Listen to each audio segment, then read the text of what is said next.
Hi guys, দেখো এটা আমাদের এখানে সবচাইতে উঁচু জায়গা। দেখো আমি দাঁড়িয়ে আছি দুদিকে রেল লাইনের মিডিল পয়েন্টে। দেখো তোমরা দেখতে পাবে, এই দেখো আমার পিছন দিয়ে রেল চলে যাচ্ছে, মানে গাড়ি চলে যাচ্ছে, ট্রেন। দেখো ভিডিওটা বানাবে মানে কীভাবে শুটিং করছে দেখো তোমরা। এই জায়গাটা যে কত উঁচু আমাদের এখানে তোমরা দেখলে বুঝতে পারবে, ভালো হবে। সম্পূর্ণ ভিডিওটা দেখো তাহলেই বুঝতে পারবে।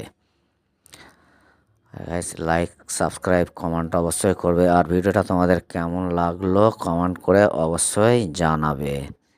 দেখো আমাদের এখানে এটাই সবচাইতে উঁচু জায়গা, এখান থেকে আমাদের চারধার দেখা যায়। তার পাশে দেখে বুঝতে পারবে জায়গাটা খুব সুন্দর। তোমরাও চাইলে এখানে ঘুরে আসতে পারো।